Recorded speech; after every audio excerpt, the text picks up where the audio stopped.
www.fmdakota.com. Buenos Aires, Argentina.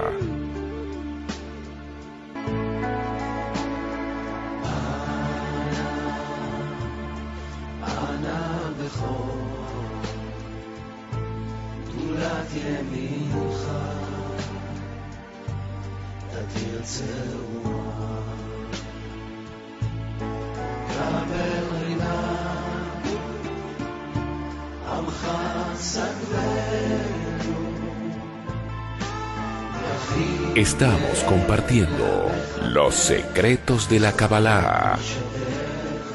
Buenos días, oyentes de Radio Dakota, aquí en este día feriado. Nosotros en vivo, por supuesto, llevándole los secretos de la Kabbalah, junto con mi compañero Javier Volkov. Buen día, Javi. ¿Qué tal? Buen día, ¿cómo estamos todos en casa? Hoy están todos en casa. Yo quiero creer que la gente que está en su casa nos está escuchando, los que han tenido que trabajar nos están escuchando, los que están en auto trabajando nos están escuchando, así que hoy estamos felices. Todos los que nos están escuchando nos están escuchando. Nos están escuchando, nosotros así aquí felices de llevarles los secretos de la Kabbalah, desde Radio Dakota 104.7. Como siempre voy a hacer los avisos parroquiales, invitarlos a participar enviándonos mail a info@kaplicada.com.ar, mandarnos información, mandándonos las consultas, mandándonos lo que quieran que podamos transmitirles aquí desde nuestro programa. Para el programa del día de hoy, que me imagino que habrán hecho la tarea del programa del día pasado, que hemos dado unos interesantes... Hablamos de la energía del amor, porque estábamos allá por el Día de los Enamorados, pero hoy... y luego hablamos de los 4 niveles del dar. Interesante volver a escuchar ese programa para poder estar consciente de qué posición tenemos, qué conciencia estamos en nuestra vida cotidiana presentándonos frente a las personas, nuestras actividades. Y para el programa del día de hoy, déjenme contarles, está cerca por llegar una apertura cósmica, una de las si se quiere, experiencias cabalísticas importantes, que tiene que ver con Purim.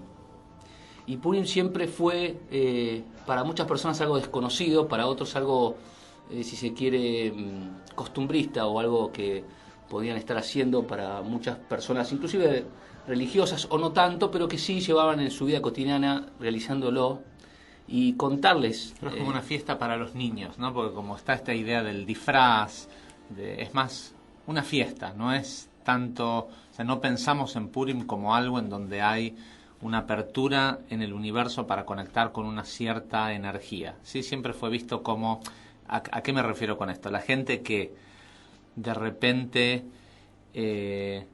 es un poco más observante o incluso ortodoxa, seguidores de las festividades de la Torá y demás, y tal vez no tan enfocado en lo místico o en lo espiritual, de todas formas entienden que ciertas festividades como Rosh Hashanah, Yom Kippur, ¿sí?, son momentos decisivos o momentos en el año que definen cosas, ya sea que la persona que es más espiritual entiende que en realidad hay una apertura en el espiral del tiempo, que cada vez que uno llega a esos días determinados hay puertas abiertas a donde uno puede alcanzar y conseguir cierto crecimiento, hasta aquella otra persona que es directamente solo ortodoxa y no tiene ningún tipo de visión espiritual sobre estas mismas festividades, y simplemente siente que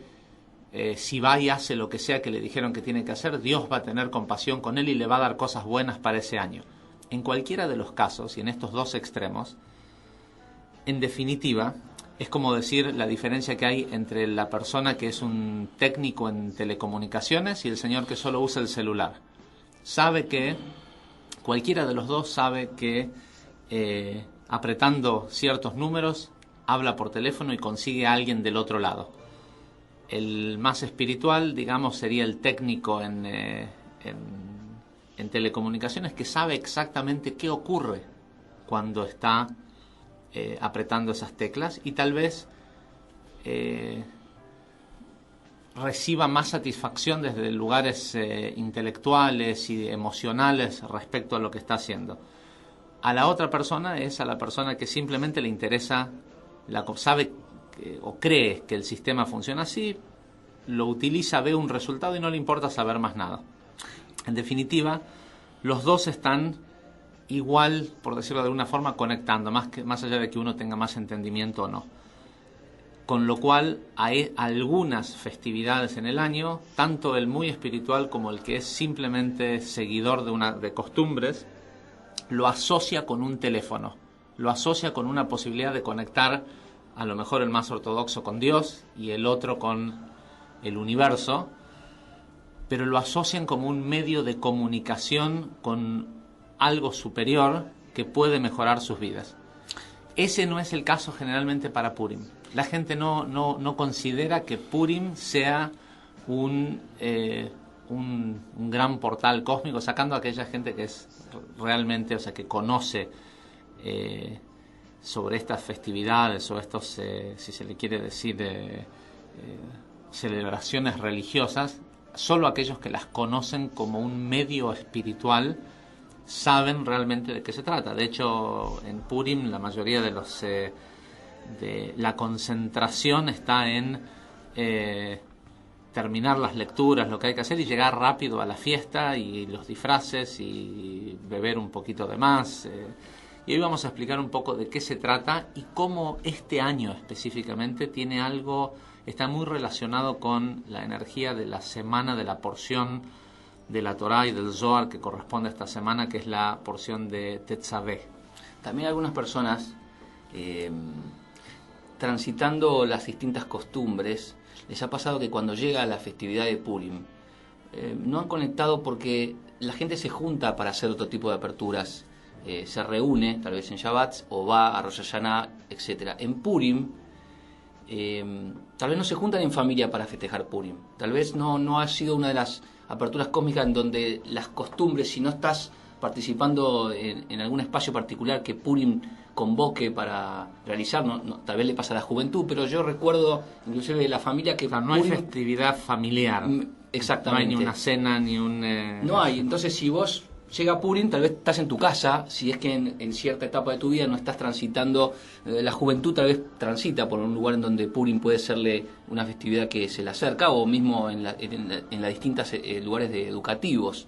Sin embargo, en la familia ya, como bien vos decís, no están convocándose para festejar Purim, lo cual ese festejo, por llamarlo de alguna manera, ha quedado como un festejo que no se hace, sí, y ha perdido de vista también lo importante de la apertura y la conexión cabalística de energía que hay para poder conectar. Es interesante que también algunos estén alejados o hayan estado alejados de esa festividad, porque ahora, conociendo qué conciencia tiene esta apertura cósmica, va a tener sentido acercarse y no mutar de la misma festividad que parece parecida a lo que hacíamos, pero con diferente conciencia. Creo que uno de los primeros puntos que hay que tener en cuenta, porque específicamente dentro de la gente de religión judía, donde el 90% de las personas que se autodenominan judíos no concurren a un templo ni profesan la religión cotidianamente, y cada vez es más grande la brecha o sea, cada vez son menos, como en todas partes. O sea, hay muchísima gente que se autodenomina católicos y hace 10 años que no van a una iglesia. Dentro de... Que eso no es algo que estemos diciéndolo peyorativamente. No, es una realidad de lo que ocurre. Digamos. No tiene ¿sí? que ver con que digas que católico. Vivimos en un país que se autodenomina católico, la Argentina, donde hay 48 millones algo así, ¿no?, de habitantes, uh-huh. Y evidentemente los domingos a la mañana yo veo mucha gente en la calle, es más, veo mucha más gente a las 4 de la mañana del domingo, que dudo que a las 8 de la mañana estén ahí en misa. A lo que voy es a que cada vez las religiones organizadas convocan menos gente, porque la realidad es, esto lo hemos hablado con amigos obispos y con curas párrocos y con rabinos, y mi postura, yo siempre insisto en que la gente de hoy, con la tecnología que tiene al alcance de su mano, ¿sí? con las aplicaciones que vienen solo en su teléfono celular, les es muy difícil creer en el sistema de educación religiosa que ha propuesto la Iglesia y los altos mandos rabínicos por los últimos, por lo menos 200 años. Es decirle hoy, en este mundo en el que vivimos hoy, existen curas, rabinos, sacerdotes, a quienes cuando uno les pregunta cuál es la edad, cuándo se creó el mundo, te dicen hace 5.000 años. Y cuando uno les pregunta, pero ¿y los fósiles? Que, no, Dios puso fósiles en la Tierra para ver quién es hereje y quién cree en Darwin o quién cree quién cree en la evolución y quién cree en lo que dice la Biblia. Y sin embargo, hace más de 2.000 años que el Zohar, la Kabbalah, que es el máximo nivel de conocimiento de donde se originan por lo menos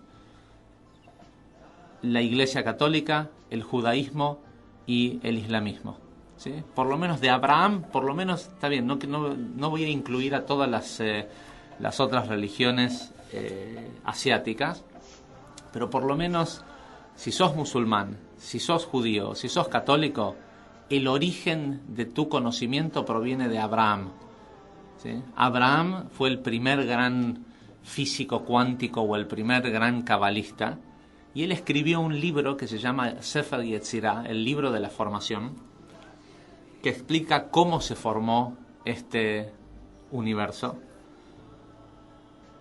Y al mismo tiempo, el Zohar, ya hace 2100 años, explicando sobre este mismo libro, sobre el concepto de la formación, ya nos dice que este planeta, por lo menos, tiene más de 6.000 millones de años, ¿sí? Y nos dice que es cierto que existieron 7 creaciones previas a esta, donde hubieron dinosaurios, donde hubieron un montón de... El Zohar incluso habla sobre dimensiones en donde hay lo que la gente hoy le llama extraterrestres, ¿sí? Como residuos de aquellos mundos anteriores que se conocen como los mundos del caos, los mundos anteriores a la creación de este mundo que la Kabbalah lo conoce como el mundo de Tikkun, el mundo de corrección. Que sí, esta generación de seres humanos hace 5.700 años que está en la Tierra. Pero anterior a eso, hubieron miles y miles y miles de años donde sí hubieron restos fósiles, donde todo eso que hay, y hoy, sin embargo, hay gente dentro de las religiones organizadas que sigue tratando de hacer que la gente crea que todo nació desde Jesús, que todo nació desde Moisés, que todo nació desde... Sí, bueno, eso es por lo religioso, pero por lo menos que todo apareció desde Adán y Eva. Uh-huh. ¿Sí? Y la historia de Adán y Javá es cierta. Y hoy la mayoría de la gente que no concurre a una iglesia y no concurre a una sinagoga, lo que sea, es porque dice, yo voy a creer con la tecnología que hay hoy, con los hallazgos y con la realidad que veo enfrente mío, les voy a creer a este tipo que se para ahí enfrente y dice que el mundo comenzó, que el universo comenzó hace 5.700 años. Entonces, nos desviamos un poco del tema, pero es la realidad, no es algo peyorativo, es lo que sucede. La gente no acude, la gente se cansó de las religiones y está buscando algo que los llene espiritualmente. Y lo más increíble de todo es que el origen del conocimiento más profundo que puede llenar a una persona desde lo espiritual proviene de la raíz de donde están de donde salen esas religiones. Y es cierto que tal vez tu cura, párroco o el rabino de tu ciudad, lo que sea, no conozca, no le hayan enseñado este conocimiento, por lo cual te enseña lo que él sabe y lo que a él le enseñaron. Pero las iglesias desde sus cúpulas, desde lo organizado, sí conocen, sí tienen este conocimiento. Pero no baja el cambio, no baja la apertura de alguna manera en todos lados. Sí tenés un montón de... De a poco creo que está bajando. Tenés un montón de curas o de párrocos o de que en realidad tienen una conciencia de apertura y saben conectar con la gente, por lo menos también para decirle, mira, no pienses tanto si se creó hace 5.000 años, pensá hoy, mañana lo que tenés que hacer y cómo tenés que actuar, ¿no? Y hay cierto espacio de espiritualidad en muchas personas. A ver, hay una diferencia entre la espiritualidad desde el comportamiento, ¿sí?, y desde el saber. La importancia, otra vez, la persona que es simplemente una persona que instintivamente o porque en realidad nosotros sabemos que desde el punto de vista de las almas no es un tema instintivo, sino que hay almas que tienen más o menos corrección hecha y hay distintos niveles de almas, pero la persona que en definitiva sin conocer los detalles igual actúa espiritualmente es como la persona que dice, bueno, yo no conozco cómo funciona el teléfono, pero sé que si aprieto estos 7 números, hablo por teléfono. Bueno, está bien, vas a hablar por teléfono. Ahora, la persona que conoce que además de hablar, al mismo tiempo con el mismo aparato, puede mandar un email, puede mandar una foto, puede sacar una foto y mandar la foto, ¿sí? El conocer amplía la conexión, porque sin conocimiento es muy difícil sin conocimiento no nos olvidemos que hay un sistema también dentro de este mundo que va en contra de lo positivo, y la única forma de combatirlo es desde el saber, no desde la creencia, porque la creencia o la fe, entre comillas, implica dudas, y a la hora de ponernos en jaque, el oponente, el sistema del mal, siempre recurre a la duda. Entonces, de repente, el cura dijo algo que tiene mucho sentido para mi vida, y la duda dice, pero ¿cómo sé que es cierto? Si me lo dice el mismo tipo que dice que los dinosaurios no existieron. ¿Sí? El tener que creer, el tener fe, es todo un tema, porque la fe pasa por la duda. Y una de las cosas que está prescriptas previo a Purim, este próximo sábado, este próximo Shabbat, hay dentro de las comunidades judías, hay una obligación de ir a escuchar una porción de la Torá, que es la única vez en todo el año en el cual la ley dice de que todo niño mayor de 6 años está obligado a escuchar esta sección de la Torá, que se lee siempre el sábado anterior a Purim.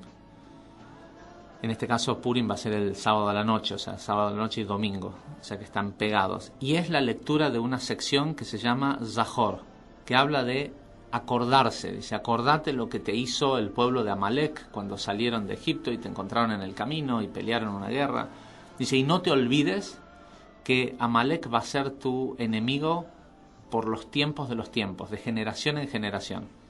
Entonces, ¿cómo es que Amalek va a ser mi enemigo? ¿Dónde está Amalek? ¿Quién es Amalek? No, bueno, era un pueblo. Lo que pasa es que como la Torá no tiene... es una historia de algo que se escribió hace mucho tiempo, no sabían que en un momento ese pueblo iba a desaparecer. No, si la Torá dice algo, es siempre eterno. Entonces, ¿qué quiere decir Amalek va a ser tu enemigo de generación en generación? Está hablando de la palabra Amalek, tiene el mismo valor numérico. En hebreo en hebreo no hay números. Las letras y los números son los mismos símbolos.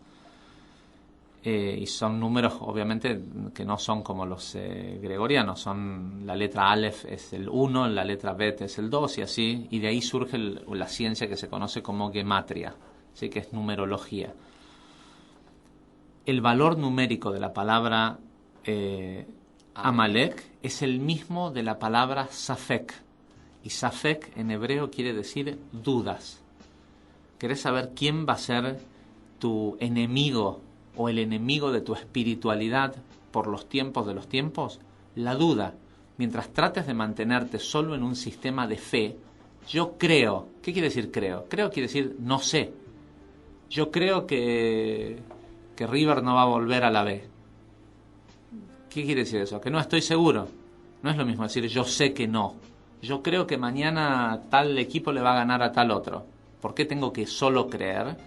Porque no puedo saber, no ocurrió todavía. Es decir, tener fe, creer en Dios, creer en algo, es simplemente decir no estoy seguro. Está bien decir, para algunas cosas, creo, digo, porque no lo sé. Cabalísticamente no. Digo, cuando vos decís, por ejemplo, el ejemplo de River, Cabalísticamente no, porque eso tiene que ver con que... si mañana va a llover, yo no sé, creo que no lo sé, digo, no tengo, digo, ¿cómo estoy no, vos aplicando la certeza en aspectos que... Hay una diferencia... Me entendiste, digo, lo que digo. Sí, pero decir yo creo o no creo que va a llover es incorrecto. Okay. Vos tenés que estar al tanto porque hay surgió, bueno, es una enseñanza interesante. Cuando una persona antiguamente, en la época del templo en Jerusalén, la gente tenía que llevar, si hacía alguna macana, para compensar aquella cosa negativa que había hecho, tenía que llevar un sacrificio. ¿Sí? Como una compensación de ese... Sí, a veces el sacrificio era una ofrenda de harina y miel, tortas, a veces si eran cosas graves tenían que ser con animales.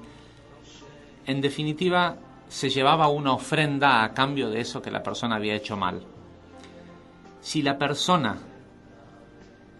había hecho lo que había hecho por equivocación, llevaba una X ofrenda. Si la persona había hecho algo a sabiendas que estaba mal lo que iba a hacer, ¿sí? Decía, esto está mal, pero yo lo voy a hacer, y después decía, ¿por qué hice eso? No tengo que robar, pero robo, digamos. Y me arrepentí. La ofrenda era, escuchen esto, menor. El que hacía la misma acción por descuido tenía una consecuencia mayor, tenía que llevar un sacrificio mayor. ¿A qué se debe esto? El tipo que estaba al tanto de que lo que estaba por hacer era negativo dijo, bueno, igual lo hago, y después se da cuenta que estuvo mal y se arrepiente, está al tanto de que está haciendo algo mal. El otro es simplemente un descuidado que creo que está bien, creo que... ¿sí? Uno está en control de su vida y el otro no. Es decir, yo tengo que poder decir con certeza, yo no sé cómo va a estar el clima mañana. No tengo por qué estar creyendo que si va a salir el sol o si va... Hay cosas que sé y cosas que no sé. Mientras yo esté al tanto de lo que no sé y esté al tanto de lo que hago mal a través de mi saber, es decir, yo sé que esto que estoy haciendo está mal, pero todavía no estoy en el nivel de hacerlo de una forma mejor, no sé, no me sale, no tengo la fuerza de poder cambiar y de hacer las cosas distintas. ¿Estoy en control ahí? Estoy en control, sé que voy a tener una consecuencia por eso, pero estoy en control, y es diferente a la persona que dice, no, creo que no está tan mal. No pasa nada. Creo que no pasa nada. Esto no tiene consecuencia. Esa persona tiene muy pocas probabilidades de cambiar. ¿Sí? Porque no está al tanto de... No tiene el saber, tiene el creer. Y el creer es el camino más certero al caos que existe. El saber, para bien y para mal, es certeza. Es certeza, y es poder conectar con y saber... Sabiendo las leyes de causa y efecto, digamos. No, y saber que cuando estás haciendo algo negativo, estás conectando con una energía negativa que va a tener una consecuencia negativa en tu vida. Porque si no, si vas a pensar que todo es random, y, bueno, ahora me pasó esta cosa que no es tan placentera, pero es las casualidades de la vida, nunca vas a cambiar, nunca vas a crecer espiritualmente. Yo personalmente creo que una de las trampas más grandes que tienen las religiones es el tema de la creencia, y es el tema del mandamiento, ¿sí? Hago esto porque Dios dice. Hay una, llamarlo conciencia, o una forma que nos hemos educado. Nos cuesta mucho decir no sé. Claro. ¿No? Digamos, entonces también podría decir, entendiendo lo que nos contás, Javier, nos cuesta mucho darnos cuenta de la certeza que tenemos, digamos, darnos cuenta de lo que no sabemos, sí. A conciencia de decir, no lo sé, pero no lo sé. Es el único primer paso hacia el crecimiento. Es decir, yo cuando empiezo a asumir lo que no sé y digo, bueno, yo no sé cómo va a estar el clima mañana, tengo la decisión de decir, bueno, empiezo a estudiar meteorología.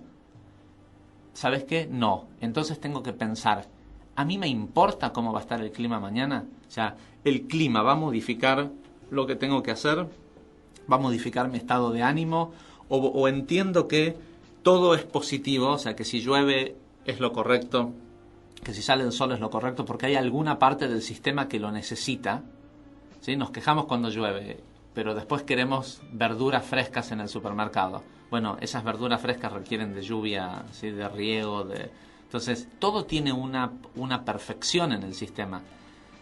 Lo que no sé, y me doy cuenta que no es modificable, quien tiene que modificar su reacción ante eso soy yo.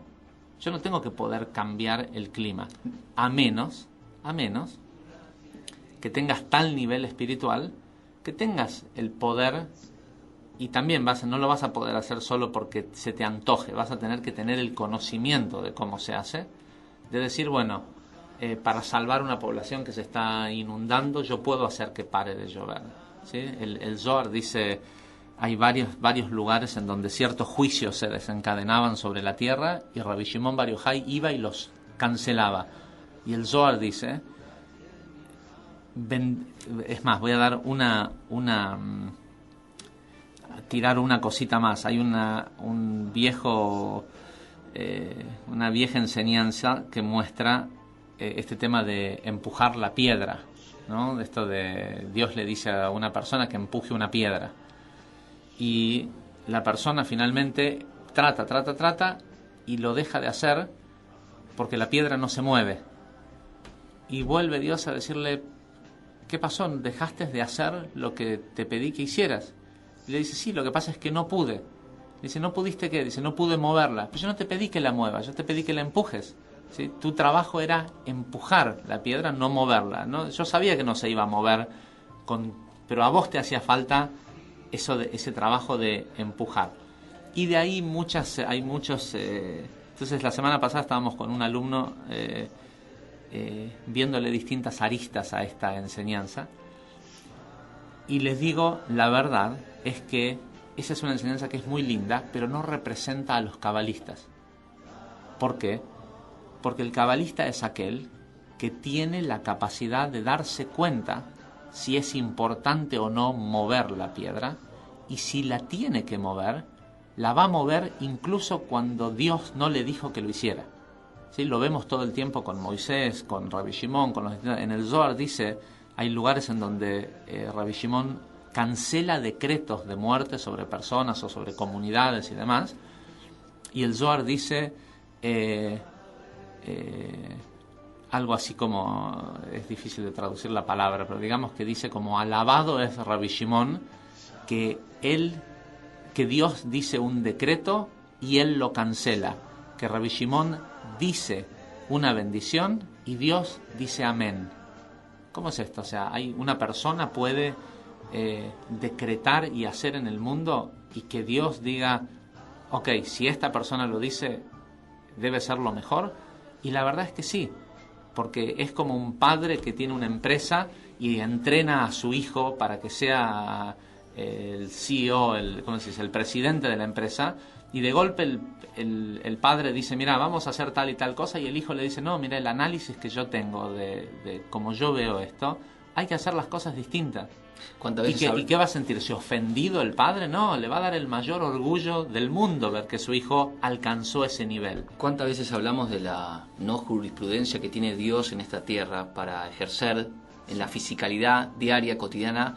Claro, de hecho casi no puede interceder. Más que nosotros estando y haciendo. Y cuando hablabas de la certeza o del estudio, aquel que estudia o el pronosticador del tiempo, su certeza es saber que lo que está haciendo es pronosticando. O sea, sí, es un forecast, y el pronóstico es lo que incierto. Es incierto, es lo que va a suceder mañana, probablemente, dice, y explica, esto va a depender de cómo se suceda desde el momento que estoy diciendo esto hasta mañana, que prácticamente las condiciones estén dadas. Si el viento cambia, dice, entonces no va a llover como estaba pronosticado, y si sucede X tal, esa es su certeza y es su conocimiento y en su estudio. Nosotros estamos convocando, Javier, para Purim para el 23. Teníamos que contarle a nuestros oyentes ¿Por qué es interesante? ¿Cuál es la diferencia entre un Purim cabalístico y un... Estar al tanto de por qué, por ejemplo, participar, porque estamos diciendo que se anote, que se inscriban y que vengan, qué van a vivir, qué van a transcurrir, qué va a suceder. El cupo ya está un poco limitado, porque la verdad es que las convocatorias siempre son muy buenas y lamentablemente el cupo está limitado a 200 personas y creo que estamos cerca. Pero estar en conciencia o conocer, porque también hay otros espacios donde pueden estar. Sí, de hecho, para aquellos que no tienen acceso a lo mejor a un lugar en donde participar, en nuestra página de Facebook vamos a colgar un audio con la lectura de Megilat Esther, leída desde una forma cabalística. Y ahora en la segunda parte del programa vamos a describir cuáles son las principales diferencias entre cómo hacemos Purim cabalísticamente y un poquito también cómo la energía de esta semana de la porción de Tetzaveh tiene que ver con esto que ocurre en Purim. No se vayan de allí, vamos a estar regresando después de esta pausa para contarles qué se viene con Purim y cuál es la energía de la semana con la cual tenemos que conectar. Ya volvemos. Estamos compartiendo los secretos de la Kabbalah con la conducción de Javier Wolkoff y Damián Tolchinsky. Ya estamos aquí nuevamente con ustedes desde los secretos de la Kabbalah en Radio Dakota 104.7, en vivo, como les dije, en este miércoles de feriado con todos ustedes. Dieguito, gracias por estar de vuelta acá con nosotros. Empezamos el año contigo y estamos contentos. Javier, hablábamos de Purim y hablábamos de la energía de la semana. Más allá de la convocatoria, de la que la gente venga o no, transmitirle de qué se trata, la conciencia de estar en Purim o de escuchar el audio que van a escuchar, que estamos invitándolos a que bajen de nuestro red social Facebook. Y incluso va a haber también alguna explicación previa. Siempre ponemos, para aquellos que están en otros países y nos escuchan, tenemos una red de gente que nos sigue por Facebook, que nos sigue activamente por Facebook. Hay mucha gente que utiliza Facebook simplemente como algo muy casual y hay otra gente que a esa misma tecnología le sabe sacar un provecho. También depende de los contenidos que uno propone, y tenemos gente que hoy realmente estudia Kabbalah con nosotros a través de la tecnología, de Facebook. En este caso con Facebook. Nosotros lo notamos mucho. Uno entra a páginas en donde hay 400.000 likes o me gustan y hay 1.000 personas hablando o involucradas, y nosotros a veces tenemos dentro de nuestros, creo que son 12.000 personas que están alrededor del mundo conectadas a Kabbalah aplicada a través de Facebook. A veces ponemos un post y tenemos 2.000 personas que lo repostean en sus muros, y a veces hemos llegado a tener con 12.000 seguidores, por decirlo de alguna forma, a veces 40, 50.000 personas haciendo comentarios sobre alguna enseñanza o algo así, que la verdad que nos da mucho orgullo cómo está funcionando eso. Y para toda esa gente, generalmente antes de una festividad, como esa gente no puede acercarse a Buenos Aires a participar con nosotros, ponemos una explicación, y en este caso vamos a poner también el audio de Megilat Esther. Y ahora queremos explicar por qué se lee Megilat Esther, de qué se trata. Y quiero empezar primero brevemente con la energía de esta semana. En la porción de esta semana, la porción de esta semana se llama Tetzaveh, y el texto en la Torah empieza diciendo Veatá Tetzaveh. Dice, y vos comandarás a la gente tal y tal cosa. Hay una pequeña pausa que se obliga a la persona que lo lee después de la palabra Tetzaveh y después seguir, con lo cual las primeras dos palabras de la parashá es como si fueran una pequeña frase que dice Veatá Tetzaveh, y vos comandarás. Sabemos que y por cierto, esta es la única porción de la Torá donde no aparece el nombre de Moisés, pero Dios le está hablando a Moisés.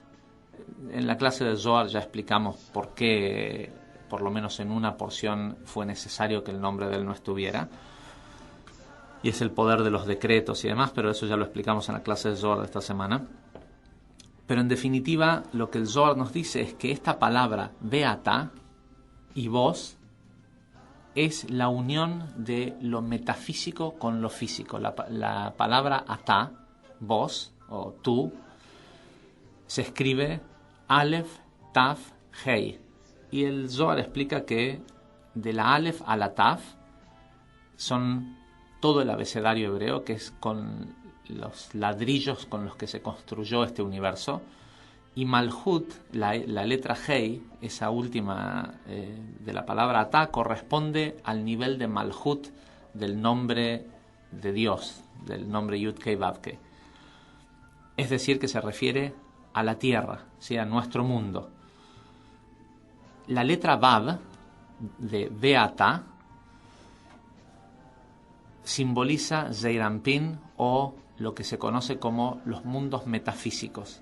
En esta semana, a través de esta porción, hay la unión de Zeir Anpin y Malhut, la unión de la luz y la vasija, de lo espiritual, de lo metafísico y lo físico, y ocurre automáticamente para aquellos que estén al tanto y estén dispuestos a conectar con eso.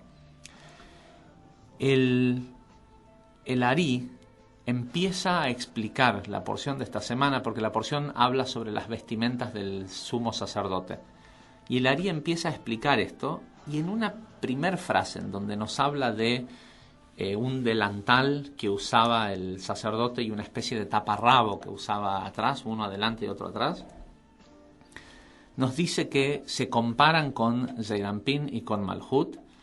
Dice que tenemos que entender que uno de ellos, Malhut, es la capacidad de percibir el mundo espiritual a través de un vidrio nublado, y el otro, Zeir Anpin, es la capacidad de percibir la luz, o sea, de percibir la espiritualidad a través de un vidrio limpio. Y más allá de que después el Ari sigue explicando sobre la vestimenta en sí, este concepto de el vidrio opaco y el vidrio limpio son dos aspectos de revelación de la luz del Creador. El Ari a veces habla de estas cosas así, es como si fuera que cualquier persona que estuviera leyendo o estuviera... De hecho, él en realidad solo le estaba enseñando a su alumno, a Rabbi Haim Vital, y su alumno escribía. Entonces el Ari asumía que su alumno entendía que querían decir todas estas cosas. Pero en definitiva, de lo que está hablando es de dos estados de conexión con Dios, o con lo espiritual, o con la luz. Uno, que es el que ocurre en este mundo físico, se llama Ester Panim, la cara oculta, que casualmente la festividad de Purim es la historia de Malkat Esther, de la reina Esther. Es importante saber que este nombre Esther, que uno piensa, bueno, es un nombre de mujer, en realidad es una palabra hebrea que quiere decir oculto, viene de Nistar. Ester Panim es el nivel de conexión que hay en este mundo con el Creador, es decir, que se ve a través de un vidrio opaco. Uno no distingue perfectamente qué es que la situación que está atravesando pueda ser Dios. Si uno solo... y después hay otro nivel de conexión que se llama Gilui Panim, que quiere decir la cara expuesta o revelada, que es, vos tenés un problema hoy, y mientras estás transcurriendo el problema, lo que menos se te ocurre pensar es que esto es bueno y esto es Dios. Pero en realidad sabemos que toda situación que se te presenta en tu vida, en el plano espiritual hay luz revelada, o en la fisicalidad te dicen ausencia de luz. En la espiritualidad, en Kabbalah, decimos es la luz revelada o Or Aganus, luz oculta.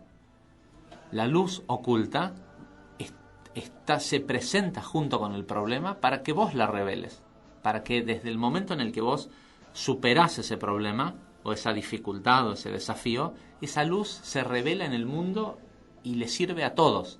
Pero solo vos lo podías hacer, porque ese es el trabajo que viniste a hacer. Pero mientras estás atravesando la dificultad, ¿me vas a decir que esto es Dios? ¿Que este sufrimiento que estoy atravesando, de que acá hay luz? No.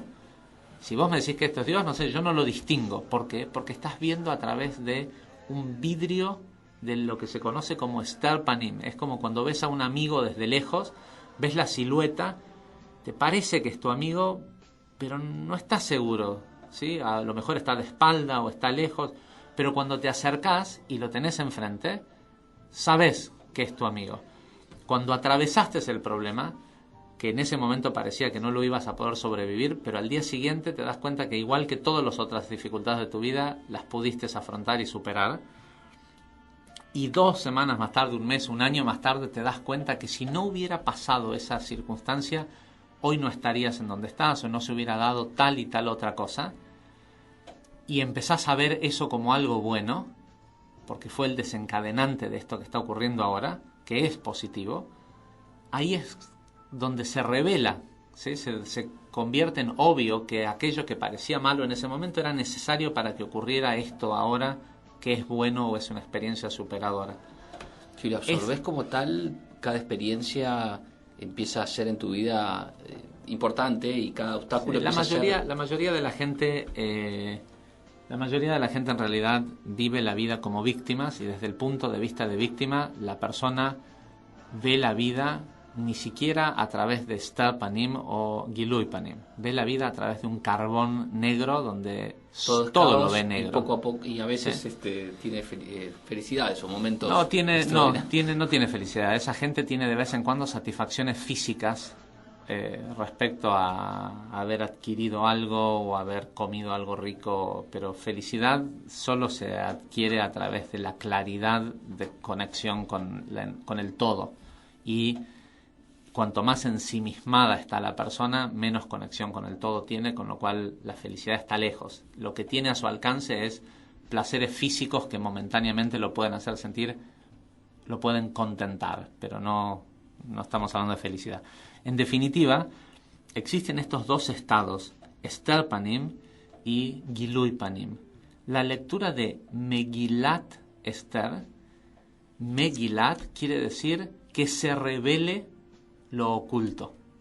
En Purim, la idea de leer la Megillat Esther, que es el único libro sagrado en donde no aparece el nombre de Dios, está oculto, de hecho está oculto en distintos códigos, y nos dicen los sabios de la Kabbalah que cada vez que la Torá dice Amelech Ahashverosh, está hablando de el rey de Persia, pero cada vez que solo dice Amelech, sin decir el rey de, no sé cómo se dice Ahashverosh en español, pero bueno, cuando no dice el rey de este pueblo, está refiriéndose en realidad a Dios, pero el nombre está oculto, y con lo que se conecta en Purim es la capacidad de Megillat, de Gilui Panim, de que se revele en nuestra vida, o sea que las cosas que hoy aparecen borrosas o oscuras, o no distingo qué es lo que tengo que hacer en mi vida, a través de la lectura de Megillat Esther se revele lo oculto. Ahora, para que se revele lo oculto, tengo que eliminar las dudas. Amán, que es el personaje siniestro dentro del libro de Megillat Esther, es un código, es el nombre de una persona, pero es un código que tiene el mismo valor numérico de otras 2 cosas. Una es el mismo valor, tiene el mismo valor numérico de la palabra Hataj. Cada vez que aparece la palabra Hataj en el libro de Megillat Esther, así es como se lo llama por alguna razón en este libro, al profeta Daniel lo llaman Hataj. ¿Sí? Tiene el mismo valor numérico que Amán. Amán tiene el mismo valor numérico que las letras Hav, Hei, Taf, que es uno de los 72 nombres que sabemos que nos conecta con eliminar dudas y con la redención final. ¿Cómo sabemos que nos conecta con la redacción final? Es porque también tiene el mismo valor numérico que las palabras Meshiach ben David, ¿sí? El rey redentor que va eventualmente redimir al mundo con su sabiduría de todo caos, tiene el mismo valor numérico que Amán y que este nombre de los 72 nombres, Hav Hei Tav. Lamentablemente en la tradición, y el oponente, el Satán, siempre se mete y hace de las suyas, cuando se lee la Megilat Esther, acostumbra a la gente a hacer ruido cuando aparece la palabra Amán, como a abucharlo. Y los cabalistas dicen que esto es una de las peores cosas que uno puede hacer, que cada vez que aparece el nombre de Amán, la gente debería de hacer absoluto silencio y meditar en el nombre Hav Hei Tav, de los 72 nombres, para eliminar su propio Amán, sus dudas. Y eliminada la duda, la persona tiene la capacidad de ver Gilui Panim, la cara revelada, ¿sí?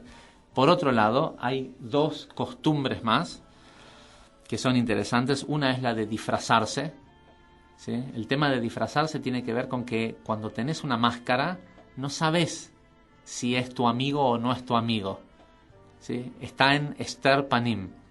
Y al final, cuando se saca la máscara, uno sabe quién es.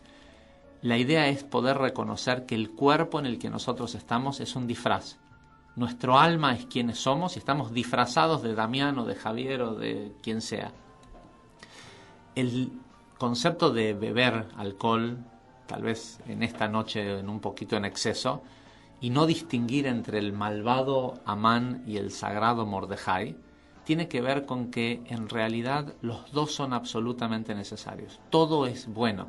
Cuando una persona está en un estado de Gilui Panim, donde la cara de Dios está revelada, se da cuenta que Amán es bueno, que la economía como está es algo bueno, que todo tiene un porqué dentro de la divinidad del todo. Y por último, se acostumbra o se aconseja a la gente durante el día domingo, que va a ser el 24, a hacer donaciones a lugares de donde haya gente pobre, en lo posible que no sea para comida, sino que sea para instituciones que ayudan con crecimiento, ya sea con educación, con lo que sea, pero se acostumbra a dar Matanot Levianim, regalos para los pobres, una acción que se llama Mahasita Shekel, que eso solo se puede hacer en persona, en el lugar en donde uno lo está celebrando. La gente que quiere saber cómo conectarse con nosotros para pasar Purim con nosotros, entren a nuestro Facebook. Y el tercero es Mishloach Manot, que es intercambiar regalos entre amigos. Estas conexiones, nos cuenta el Zohar, tienen la capacidad, y son simples, cosas simples, la capacidad de eliminar cualquier decreto de muerte que pueda haber encima nuestro. Que no tiene que ser necesariamente la muerte de nuestro cuerpo, puede ser la muerte de un proyecto, de un negocio, de una relación, de una amistad, cualquier tipo de muerte que pueda estarnos acompañando. Las conexiones de Purim y el soltarnos, el entender que todo es una ilusión a través de la máscara, de todo esto que vamos a hacer, tiene el poder de cancelar cualquier tipo de decreto negativo. Así llegamos, Javier, al final de nuestro programa del día de hoy. Nos vamos a estar reencontrando el próximo miércoles desde aquí, desde Radio Dakota, llevándole los secretos de la Kabbalah. A todos los esperamos en Purim para poder festejar y disfrutar de esta actividad y esta festividad que nos va a revelar bastante para nuestro año que ya comenzó y que continúa. Y así nos despedimos. Diego, gracias nuevamente. Javier, hasta el próximo miércoles. Hasta la semana que viene. Hasta la semana que viene. Dakota, la primera y única radio dedicada íntegramente a las terapias alternativas y holísticas. קבל רינת עמך סגרנו אותה